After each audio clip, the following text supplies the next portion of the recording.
l'occasion de la Journée internationale des droits de l'enfant. La présentation aujourd'hui du plan de lutte du gouvernement français contre les violences faites à ses enfants et celle du rapport de la Ciivise, la commission indépendante sur l'inceste et les violences sexuelles. Mon invité aujourd'hui est membre de cette Ciivise. Bonjour Eva Thomas.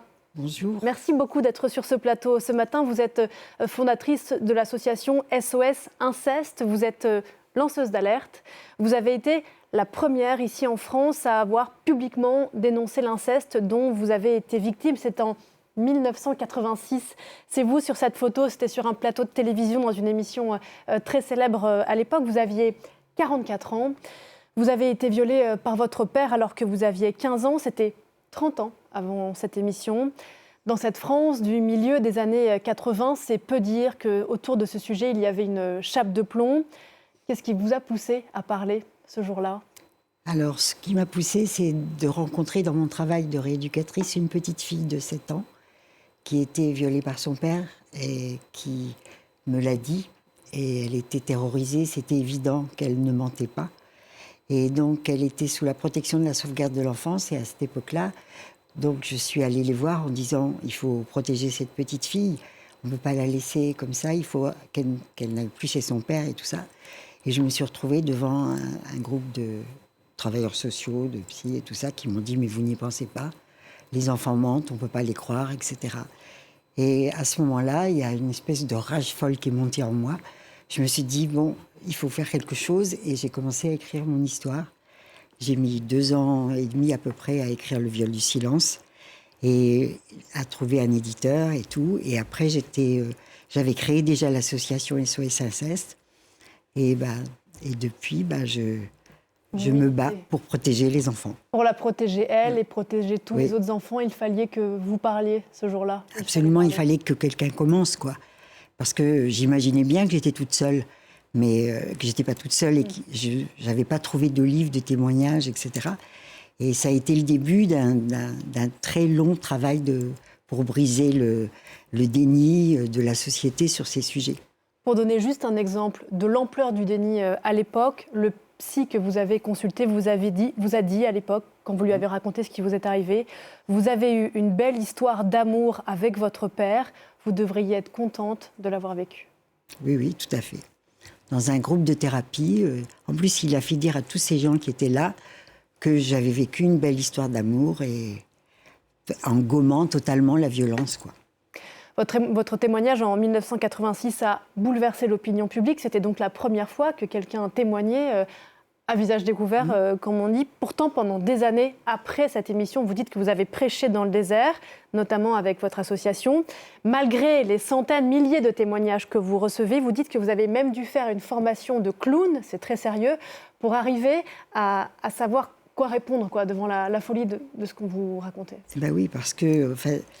à cette époque-là, on ne parlait que des fantasmes des petites filles qui rêvent de coucher avec leur père, tout ça. Les psychanalystes étaient très puissants.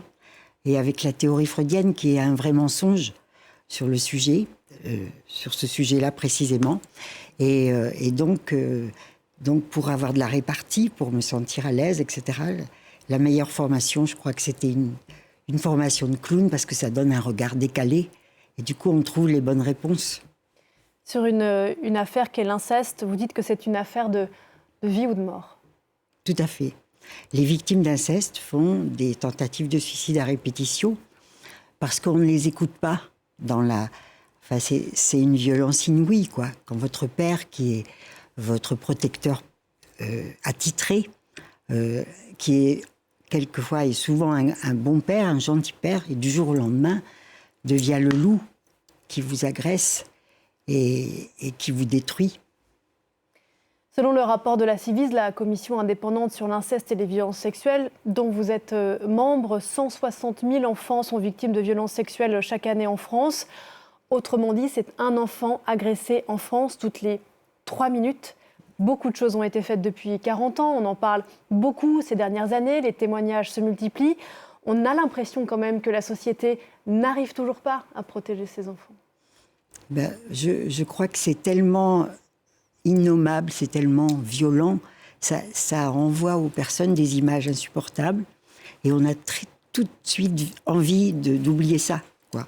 C'est ça le déni, c'est-à-dire qu'on entend, mais on ne prend pas. C'est comme si votre cerveau ne pouvait pas enregistrer ces témoignages-là, quoi. Oui, pendant l'émission en 86, vous dites « j'aurais préféré avoir rêvé ». Oui, avoir fait un cauchemar. C'est en fait on a même un déni personnel pour pouvoir survivre, quoi.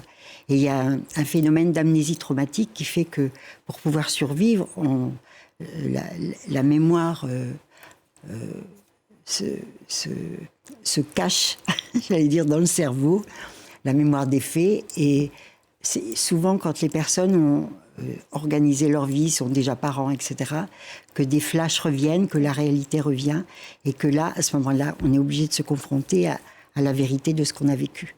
Le déni, parfois pour survivre des victimes, et vous l'évoquez, le déni de la société, le viol des enfants et notamment l'inceste sont la réalité la plus déniée de l'histoire de l'humanité. Ce sont les patrons d'Édouard Durand, qui est le président de cette Ciivise. Est-ce que le déni, le tabou, il est aussi fort aujourd'hui qu'il y a 40 ans ?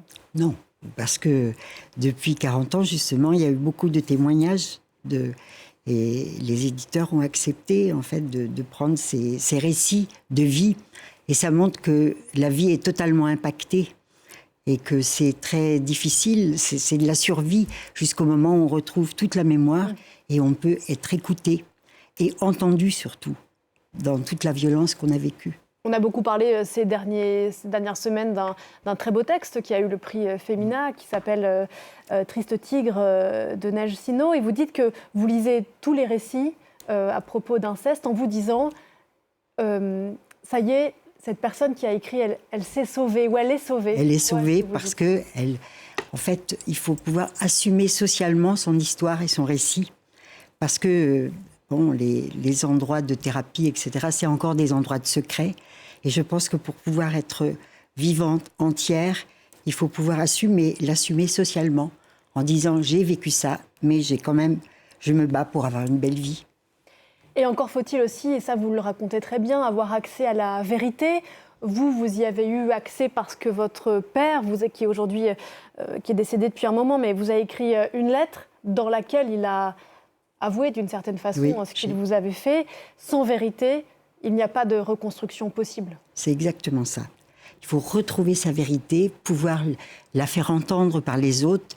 C'est ce qui vous restitue votre humanité et votre dignité aussi. Alors évidemment, il faut aussi peut-être changer des lois pour que les enfants soient mieux écoutés.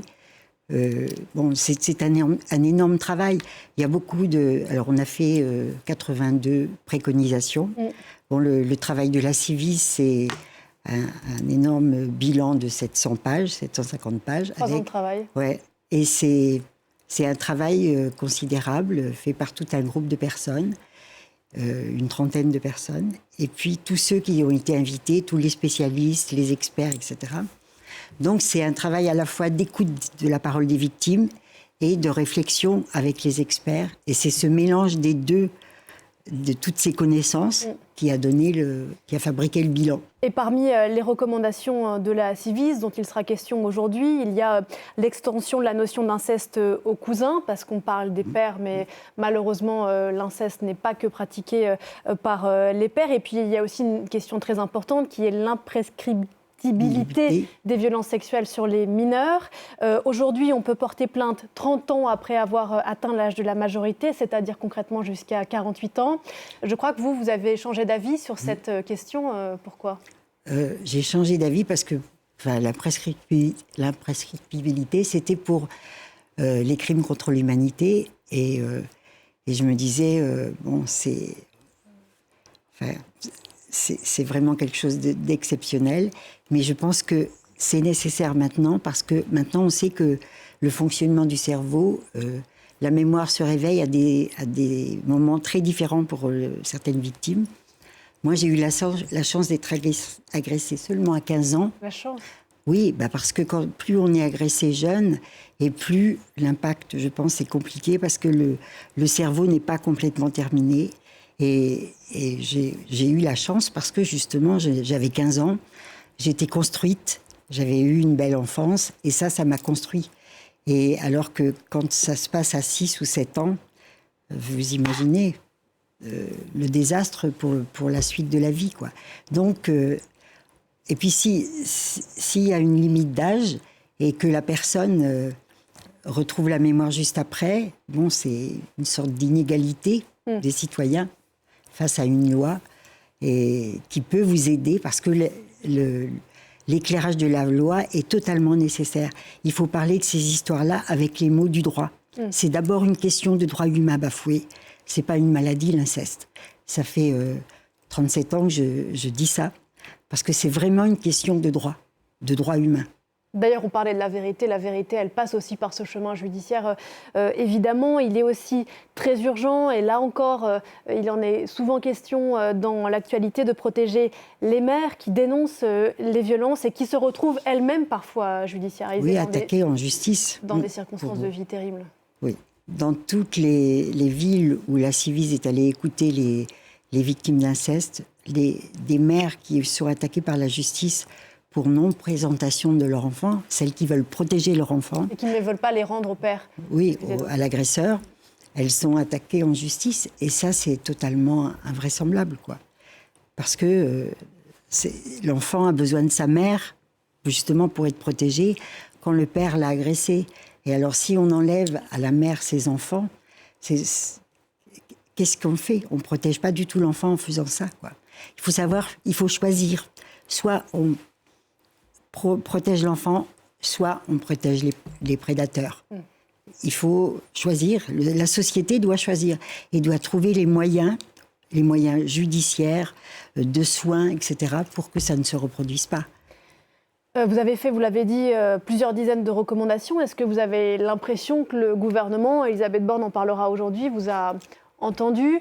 Est-ce que vous pensez que les travaux de la Ciivise vont pouvoir se poursuivre au-delà du mandat qui était le vôtre et qui doit s'arrêter à la fin de l'année? Oui, nous avons fait un constat de la réalité. Ça donne une image du fonctionnement réel de la société face à ces problèmes-là et du fonctionnement de réparation, voilà. Et il y a beaucoup de choses à changer parce que tous les professionnels n'ont pas été formés sur la réalité. Ils ont été formés dans une société du déni. Donc c'est une autre formation qu'il faut faire pour tous les professionnels concernés. Et donc vous devez poursuivre vos travaux, vous y croyez? Apparemment, ça a été... c'est une question, on ne sait pas encore toutes les réponses, mais on les aura bientôt. 160 000 enfants victimes par an, on ne parle pas que des incestes, mais des violences sexuelles en général. Il faut le rappeler, c'est toute région, tous milieux sociaux, toute trajectoire de vie.